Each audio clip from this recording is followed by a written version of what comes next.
Bismillahirrahmanirrahim. Assalamu alaikum students. My name is Muhammad Usman Salim. I am from UGI Chemistry Department. Students, second year chemistry and chapter 15. आज का हमारा जो lecture है, आज के इस लेक्चर में हम पेपर इंडस्ट्री को डिस्कस करेंगे।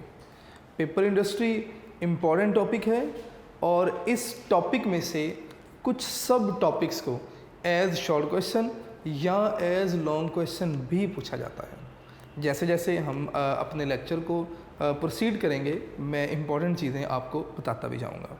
तो स्टार्ट करते हैं हमारा आज का lecture, paper industry. Students, paper industry में सबसे पहले हमने अर्ली हिस्ट्री बतानी है पेपर की। तो सबसे पहले हम लिखेंगे जी पेपर की अर्ली हिस्ट्री।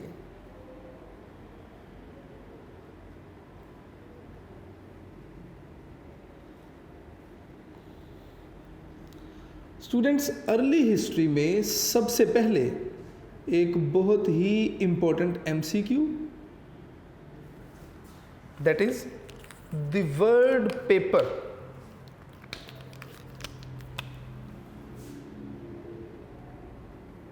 वर्ड पेपर जो है that is derived from a reedy plant, papyrus. Reedy plant papyrus. अब ये रीडी प्लांट क्या है? स्टूडेंट्स, ऐसे प्लांट्स जो कि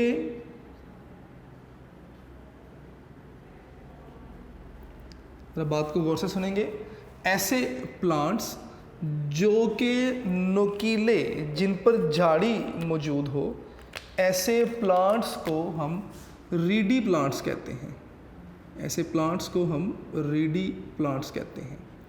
और उन रीडी प्लांट्स में से एक प्लांट है पेपायरस। पेपायरस जिसके लंबे लंबे जो हैं वो लीव्स होते हैं। सबसे पहले पेपायरस से पेपर बनाया गया, तो पेपायरस से ही वर्ड पेपर जो था वो ड्राइव किया गया। स्टूडेंट्स, ये जो प्लांट है ये मिस्र में तकरीबन 3000 BC जो है वो मिस्र के दरियाए नील के मार्शी एरियाज़ में अबंडेंटली पाया जाता था। इसके बाद जो पेपर की इन्वेंशन है, पहली बात आपने ये बतानी है। दूसरी बात, सेकेंडली अर्ली हिस्ट्री में आप बताएंगे कि invention credit, invention credit of paper, के पेपर का जो इन्वेंशन क्रेडिट है ये किसको जाता है? Goes to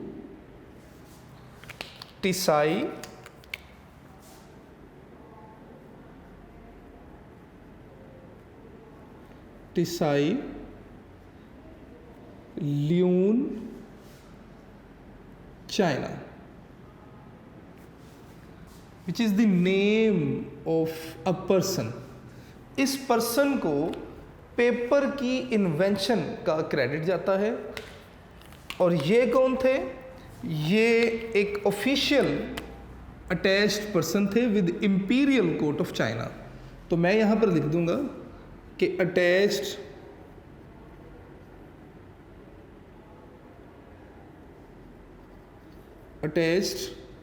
officially with imperial court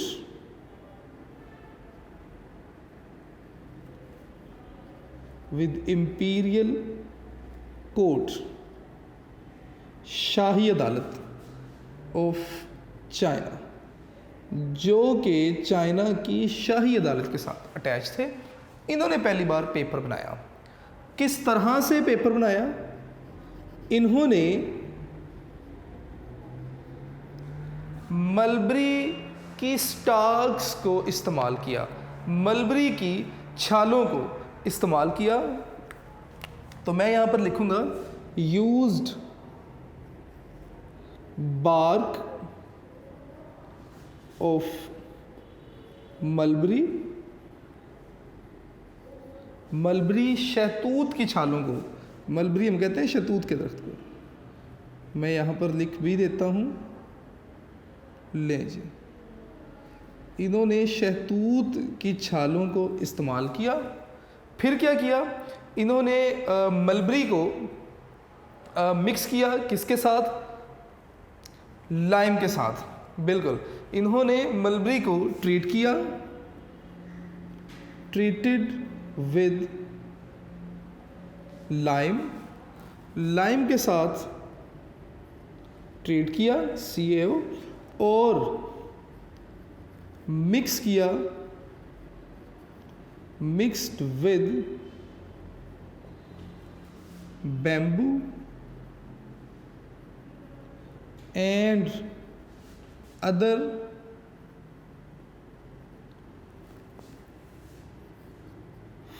fibres, और दूसरे ऐसे कंपाउंड्स के साथ या ऐसे मटेरियल्स के साथ मिक्स किया जो कि फाइब्रिक थे, और उनकी जो है वो उनके प्रोसेस से, उनके रिएक्शन से पेपर प्रिपेयर किया। स्टूडेंट्स, नेक्स्ट हम डेफिनेशन बताएंगे जी पेपर की।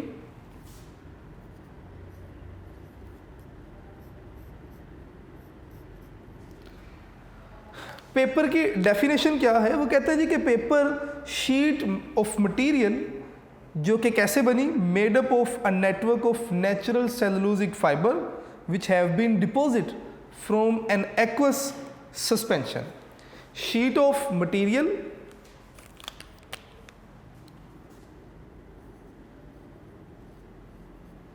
शीट है of material made up of natural cellulosic fiber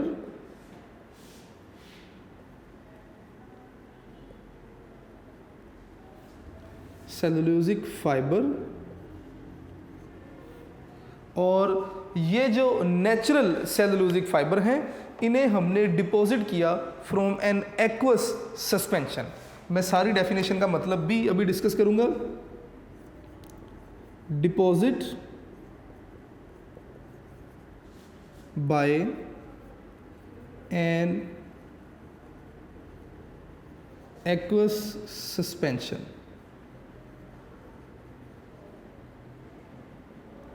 students ज़रा बात पे गौर कीजिएगा।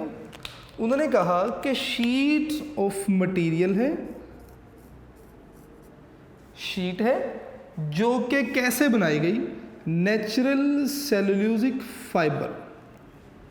अब ये नेचुरल सेलुलोजिक फाइबर क्या है स्टूडेंट्स? अगर मैं सिर्फ प्लांट्स की बात कर लेता हूँ क्योंकि हमने स्टार्ट में प्लांट की ही बात की।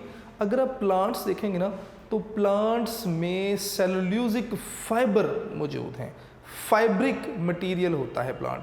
हमने प्लांट में मौजूद फाइबर जो है उसे क्या किया, इंटरलॉक किया, यानी कि फाइबर को आपस में ज़्यादा मजबूती के साथ इंटरविन किया, और इंटरविनिंग से हमारे पास जो रिजल्टिंग प्रोडक्ट था वो एक शीट थी। स्टूडेंट्स यहाँ पर नेक्स्ट वो कहते हैं जी कि natural cellulosic fibre deposited bye N aqueous suspension. Cellulosic fibre, cellulose और वाटर, एक्वा वाटर दोनों में हाइड्रोजन बॉन्डिंग मौजूद होती है। तो ये जो फाइबर उसे सस्पेंड किया, उसे डिपॉजिट किया बाय एक्वस सस्पेंशन, यानी कि वाटर के साथ through hydrogen bonding.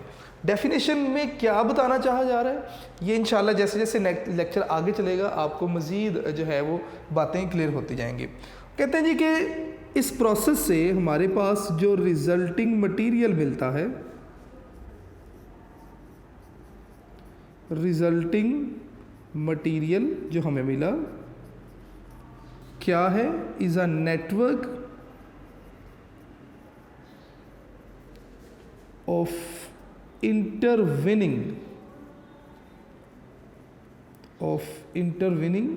Fibre.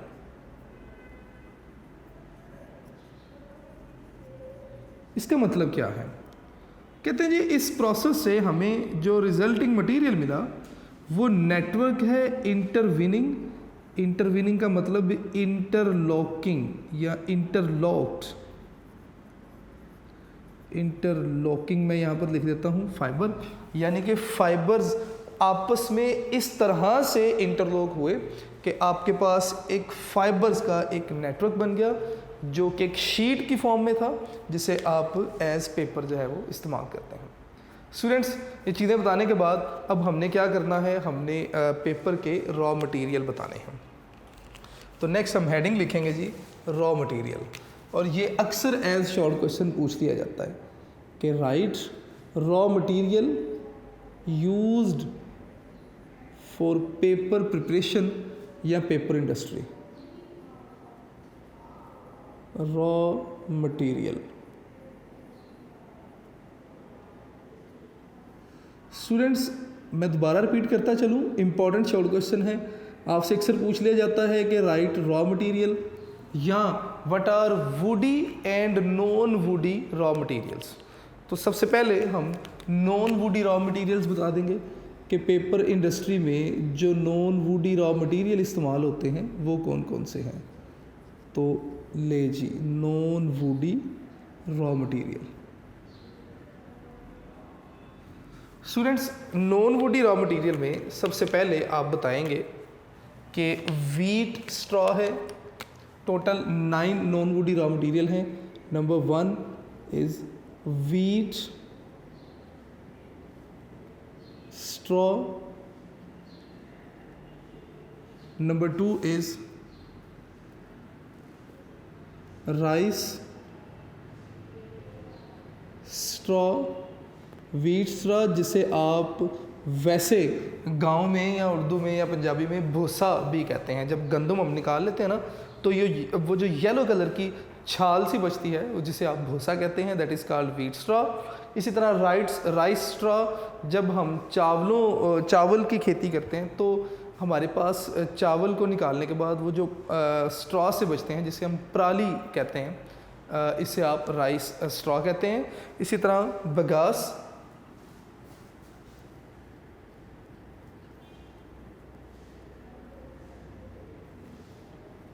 Bagasse है, बैम्बू,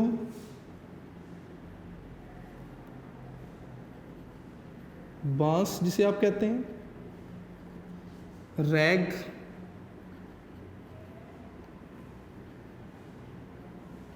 कपड़ा। नंबर 6 आप बताएंगे cotton, stalk. Number 7 cotton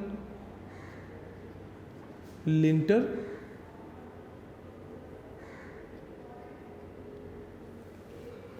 number 8 काही ग्रास जो दरियाओं या नदी नालों के बैंक्स किनारों के करीब लंबी सी जो घास उगती है उसे आप काही ग्रास कहते हैं। और इसी तरह नंबर 9 आप लिखेंगे जी अदर ग्रासेस।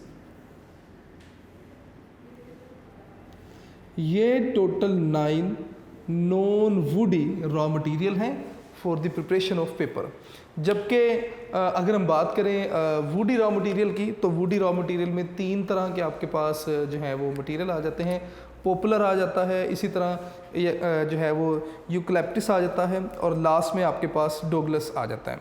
तो इसे हम देखते जाएंगे जी वुडी रॉ मटेरियल को। स्टूडेंट्स, वुडी जो आपके पास रॉ मटेरियल है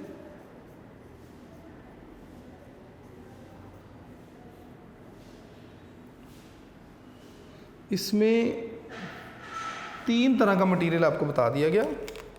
सबसे पहले वो कहते हैं जी पॉपुलर,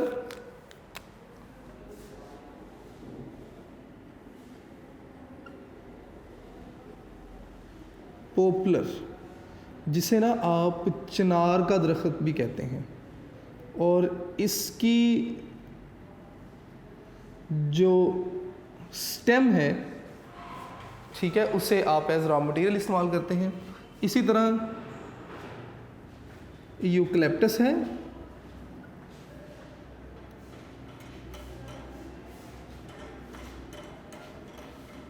जिसे आप सफ़ेदे का दरख्त भी कहते हैं,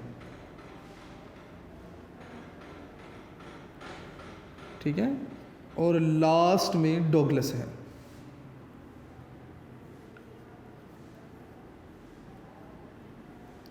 जिसे आप सनोबर का दरख्त भी कहते हैं। स्टूडेंट्स, ये हार्ड रॉ मटेरियल है, ये भी हार्ड है, जबकि ये सॉफ्ट रॉ मटेरियल है। तो these are the raw material used for preparation for the paper. इसके स्पेल ठीक कर लीजिएगा, DOUGLAS, डोगलस। तो ये हमारे पास ना रॉ मटेरियल है use for preparation of paper. अब नेक्स्ट हमने क्या करना है, रॉ मटेरियल बताने के बाद हमने नेक्स्ट हमारे पास टॉपिक पल्पिंग प्रोसेस, कि किस तरह से हम पल्प बनाएंगे। अब ज़रा बात को दोबारा गौर से सुनेंगे। हमने अर्ली हिस्ट्री बताई, डिफ़ाइन किया। नेक्स्ट मैंने रॉ मटेरियल बताए।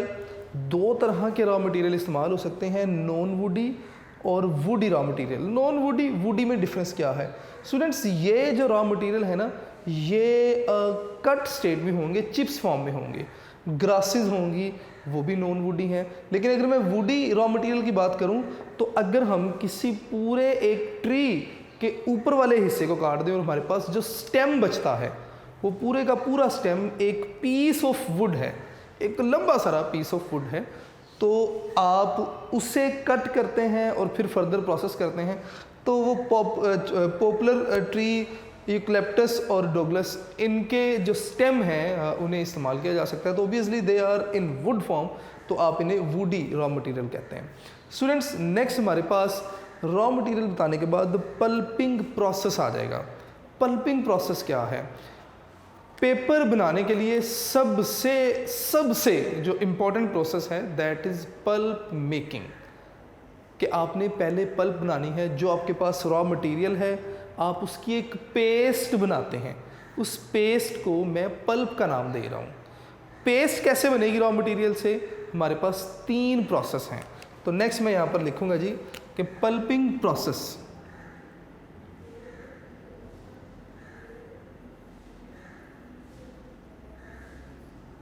पल्पिंग प्रोसेस, कौन कौन से प्रोसेस हैं पल्प फॉर्मेशन के लिए? स्टूडेंट्स, टोटल 3 प्रोसेस हम इस्तेमाल करते हैं पल्प फॉर्मेशन के लिए। सबसे पहले नंबर पे हम यूज़ करते हैं craft process.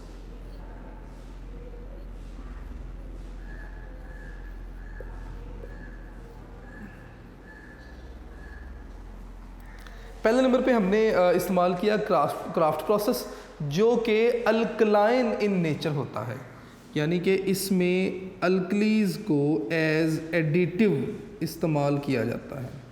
Second one is sulphide process.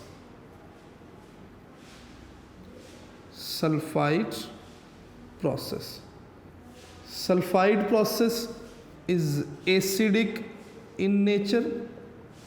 इसमें जब हम एडिटिव इस्तेमाल करते हैं, उनमें एसिड्स भी इस्तेमाल होते हैं। And third one is neutral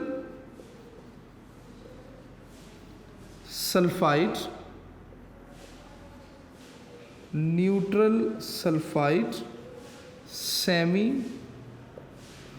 chemical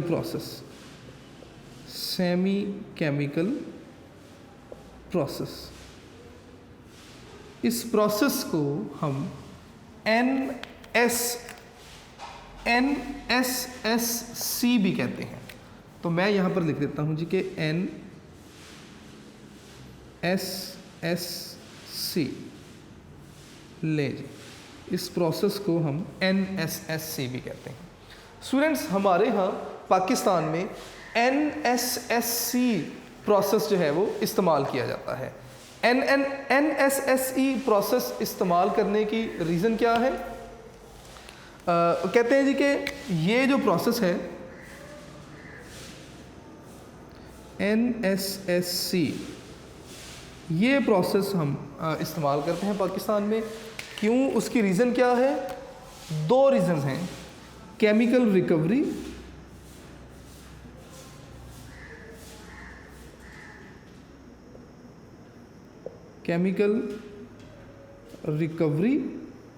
of pulp जो कि अच्छी तरह कुक हो जाती है, वो आगे फर्दर प्रोसेसिंग के लिए इस्तेमाल कर देते हैं। और वो पल्प जो उस कंडीशन में नहीं आई जिससे पेपर बनेगा, उस पल्प को वापस रिसाइकल कर दिया जाता है। तो recovery of pulp. And secondly strength of pulp, यानी कि पल्प स्ट्रेंथ। पल्प स्ट्रेंथ हम अपनी मर्ज़ी से एडजस्ट करते हैं। अगर हमें अच्छी क्वालिटी का पेपर चाहिए तो हम पल्प स्ट्रेंथ बेहतर रखते हैं, और अगर हमें मतलब कि strength of pulp depends upon the quality of paper. Students, इस प्रोसेस में सोडियम सल्फाइड जो कि कुकिंग लिक्विड है, इसे इस्तेमाल करते हैं और इसे बफर किया जाता है विद सोडियम कार्बोनेट और सोडियम हाइड्रोक्साइड। क्यों? क्योंकि रॉ मटेरियल से जो एसिडिक कंपाउंड लिबरेट होते हैं ड्यूरिंग द फॉर्मेशन, तो ये जो बफर हैं ये क्या करते हैं, उन एसिड्स को न्यूट्रलाइज कर देते हैं। तो मैं यहाँ पर एक और लाइन लिखता चलूँगा कि इस प्रोसेस में सोडियम सल्फाइड को हम इस्तेमाल करते हैं एज कुकिंग लिक्विड। तो sodium sulphide used as cooking liquid. Cooking liquid क्या है? ये वो केमिकल जिसमें हम पल्प यानी कि पेस्ट बनाएंगे। ठीक है, कुकिंग लिक्विड के तौर पे इस्तेमाल किया, और इस सोडियम सल्फाइड को हमने बफर कर दिया किसके साथ? विद सोडियम कार्बोनेट्स और सोडियम हाइड्रोक्साइड और NaOH। किस पर्पस के लिए? To neutralise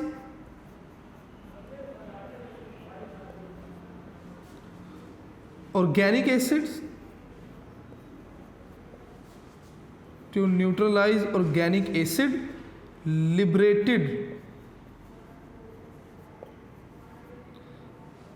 from raw material। कब? During pulp formation. के पल्प फॉर्मेशन के दौरान रॉ मटेरियल से जो ऑर्गेनिक एसिड्स लिबरेट होते हैं, उन ऑर्गेनिक एसिड्स को लिबरेट करने के लिए हम क्या करते हैं, उन ऑर्गेनिक एसिड्स को न्यूट्रलाइज करने के लिए हम बफर जो है वो ऐड कर देते हैं इस कुकिंग लिक्विड में। और वो बफर कौन से हैं? सोडियम कार्बोनेट भी हो सकता है या सोडियम हाइड्रोक्साइड भी हो सकता है। स्टूडेंट्स, नेक्स्ट हमने बताना है कि कौन कौन से जो है ना वो नॉन वुडी रॉ मटेरियल हम इस्तेमाल करते हैं NSSC प्रोसेस में। ठीक है, तो जो नॉन वुडी रॉ मटेरियल हम इस्तेमाल करते हैं NSSC प्रोसेस में, यानी कि neutral sulphide semi chemical process में, वो नॉन वुडी रॉ मटेरियल कौन कौन से हैं? मैं यहाँ पर लिख देता हूँ कि नॉन वुडी, ये सारी बात अभी इस NSSC प्रोसेस के लिए चल रही है। Non woody raw material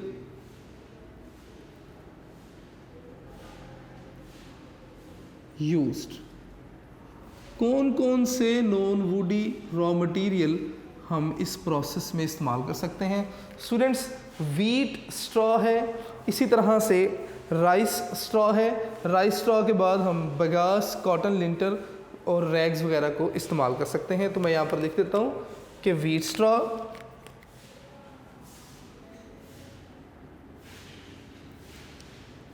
wheat, straw, rice, straw,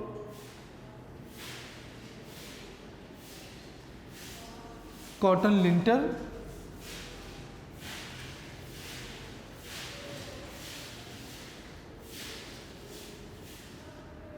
bagasse। ये कुछ नॉन वुडी रॉ मटेरियल हैं जो कि इस NSSC प्रोसेस में हम इस्तेमाल करते हैं। स्टूडेंट्स, मैंने ना NSSC neutral sulphide semi chemical process को यहाँ से एक्सप्लेन करना शुरू कर दिया हुआ है। ठीक है, ये ज़रा देख लीजिएगा, बुक में हेडिंग कंप्लीट नेम लिखा है, मैंने जस्ट इसकी एब्रीविएशन लिख दी और इस प्रोसेस को स्टार्ट कर दिया। नॉन वुडी रॉ मटेरियल जो हम इस्तेमाल कर सकते हैं, wheat straw, rice straw, cotton lintel. Cotton lintel क्या है? कपास का आपने पौधा देखा होगा, उसके ऊपर वाइट कलर की जो कॉटन होती है ना, उस कॉटन को हम कॉटन लिंटर कहते हैं। बाकी उसके नीचे वाला जो पोर्शन, जो उसकी छाल है, उसे कॉटन स्टार्क कहते हैं। खैर, और ये हमारे पास कुछ रॉ मटेरियल। इसके अलावा हम व्हीट स्ट्रॉ को अकेले भी इस्तेमाल किया जा सकता है या इसे किसी दूसरे फाइब्रिक मटेरियल के साथ कंबाइन करके भी इस्तेमाल किया जा सकता है। तो ये हमारे पास रॉ मटेरियल होंगे।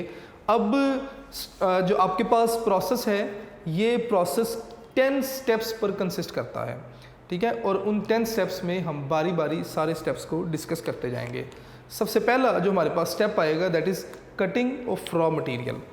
तो मैं यहाँ पर हेडिंग लिख देता हूँ कि स्टेप्स ऑफ NSSC प्रोसेस। ठीक है, तो फर्स्ट स्टेप जो है वो हमारे पास कटिंग है, कटिंग ऑफ रॉ मटेरियल, के रॉ मटेरियल की कटिंग सबसे पहले। स्टूडेंट्स, हमारे पास जो रॉ मटेरियल आता है दो तरह का है, एक वुडी और एक नॉन वुडी रॉ मटेरियल। अगर हम बात करेंगे नॉन वुडी रॉ मटेरियल की, तो नॉन वुडी रॉ मटेरियल मैंने आपको पहले ही बताया कि ऐसा रॉ मटेरियल है जो कि मोस्टली प्लांट्स के लीफ पार्ट्स पर कंसिस्ट कर रहा होता है या स्टार्च, छाल होती है।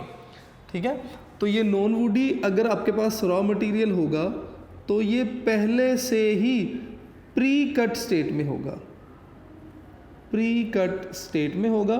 तो इसका मतलब इसकी कटिंग की ज़रूरत नहीं होगी, तो आप इसे एज इट इज़ इस्तेमाल कर सकते हैं एंड यूज्ड एज सच। जिस तरह से ये रॉ मटेरियल आपको मिलता है, आप एज इट इज़ उस रॉ मटेरियल को इस्तेमाल कर लेते हैं। लेकिन अगर वुडी रॉ मटेरियल होगा तो वुडी रॉ मटेरियल जो है, ये मैंने आपको पहले भी बताया कि ये दरख्तों के तने होते हैं, पूरे पूरे लंबे लंबे तने। तो in the form of logs होगा, बड़े बड़े जो हैं ये तनों की फॉर्म में होगा। और फिर आप इसे क्या करते हैं, आप इसे चिपर की मदद से चिप्स फॉर्म में कन्वर्ट करते हैं। तो मैं यहाँ पर लिख देता हूँ कि चिपर की मदद से आप क्या करते हैं, आप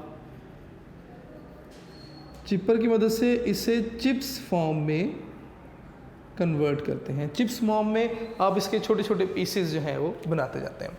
स्टूडेंट्स, अब जब आपने कटिंग कर ली तो नेक्स्ट हमारे पास जो प्रोसेस होगा, next step is dry cleaning.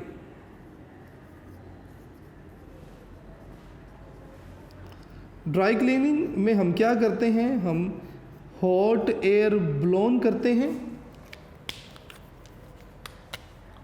ठीक है, हम एयर ब्लोन करते हैं और ये एयर क्या करती है, ये रॉ मटेरियल में से रिमूव कर देती है अनवांटेड पार्टिकल्स को,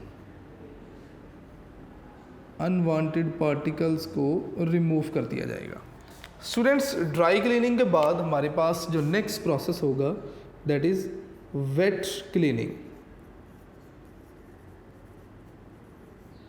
वेट क्लीनिंग में क्या होगा कि हम जो है ना वो रॉ मटेरियल को वाटर से, मतलब वाटर की मदद से हम क्लीनिंग करेंगे। अच्छा, वेट क्लीनिंग से होगा क्या, दो काम होंगे। एक तो रिमेनिंग अनवांटेड पार्टिकल्स रिमूव होंगे, remove remaining unwanted particles,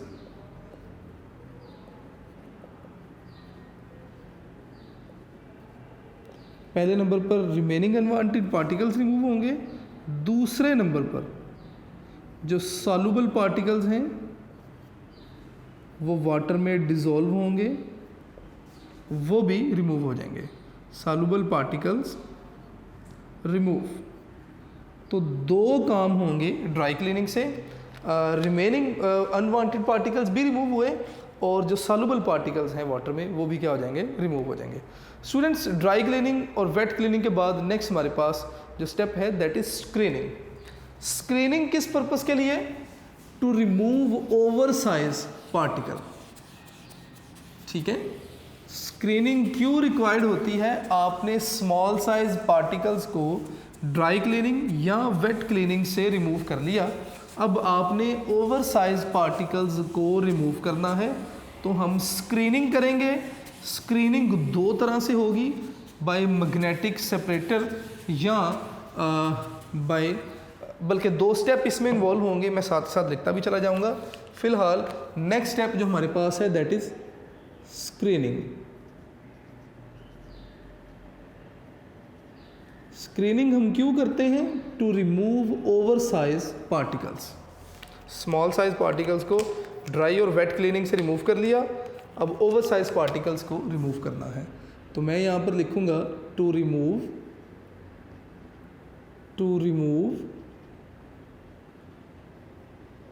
over size particles. अब दो तरीके हैं, या स्क्रीनिंग वाले प्रोसेस में दो स्टेजेस आते हैं। सबसे पहली स्टेज आपके पास आएगी मैग्नेटिक सेपरेटर। Magnetic separator.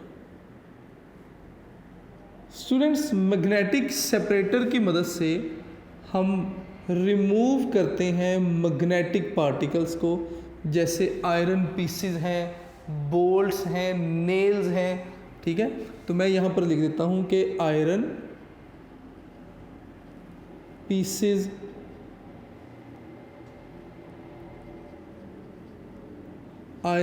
हैं, बोल्ट्स हैं, ठीक है, नेल्स हैं।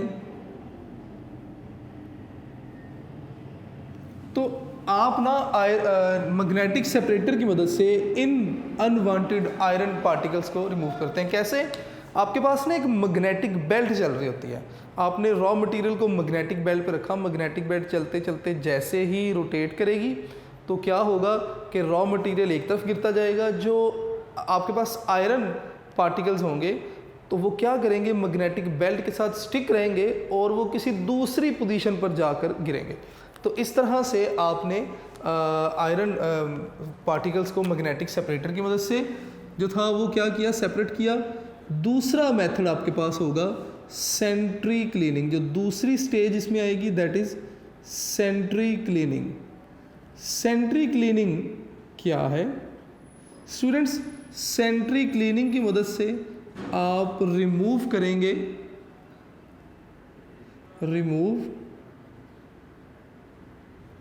स्टोन, पत्थर वगैरह जो मौजूद होंगे, and oversize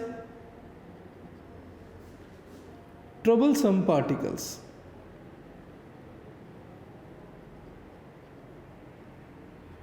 oversize troublesome particles, आप इन पार्टिकल्स को रिमूव करेंगे। अब आपने रॉ मटेरियल को जो है वो प्रोसेसिंग के लिए बिल्कुल रेडी कर दिया। अब नेक्स्ट आपके पास जो प्रोसेस आएगा that is digestion. Digestion is very very important part of this process. तो इंशाल्लाह डाइजेशन से आगे मैं नेक्स्ट लेक्चर में इस टॉपिक को प्रोसीड करूँगा। तो इंशाल्लाह स्टूडेंट्स आप अपना ये जो टॉपिक है इसे अच्छे तरीके से पढ़िएगा, ज़रूर तैयार कीजिएगा। इसमें से रॉ मटेरियल को एज शॉर्ट क्वेश्चन पूछा जाता है, बहुत ही इंपॉर्टेंट शॉर्ट क्वेश्चन है। और इसके अलावा पल्प फॉर्मेशन या पेपर मेकिंग, ये दो अलग-अलग से क्वेश्चंस आपसे पूछे जाते हैं। मैं दोबारा अपनी बात को रिपीट करता चलूँ। डेफिनेशन डिस्कस की, डेफिनेशन के बाद रॉ मटेरियल के बाद प्रोसेस, 3 प्रोसेस थे, क्राफ्ट, सल्फाइड प्रोसेस और NSSC। हमारे यहाँ NSSC प्रोसेस इस्तेमाल किया जाता है। मैंने NSSC प्रोसेस को फर्दर डिटेल में डिस्कस करना शुरू किया। मैंने प्रोसेस इस्तेमाल करने से पहले आपको बताया कि पेपर फॉर्मेशन के 2 मराहिल हैं। पहला मरहला पल्प मेकिंग, कि आप पल्प कैसे बनाएंगे, और दूसरा मरहला फिर उस पल्प से पेपर बनाना। अभी तक मैं पहले मरहले पर हूँ, पल्प हम कैसे बनाते हैं। हमने रॉ मटेरियल को कट किया, ड्राई क्लीनिंग की, वेट क्लीनिंग की। वेट क्लीनिंग के बाद हमने क्या किया, हमने रॉ मटेरियल की स्क्रीनिंग की, ठीक है। और स्क्रीनिंग के बाद अब तकरीबन रॉ मटेरियल तकरीबन इम्प्योरिटीज़ से पाक हो चुका, बिल्कुल इसमें से ना इम्प्योरिटीज़ हमने रिमूव कर दी। अब इसके बाद जो आने वाले स्टेप्स हैं उनमें हम इस रॉ मटेरियल को पल्प में कन्वर्ट करेंगे। तो इंशाल्लाह नेक्स्ट हमारा जो टॉपिक है वो नेक्स्ट लेक्चर्स में डिस्कस करेंगे। अपना ख्याल रखिएगा। अस्सलाम वालेकुम।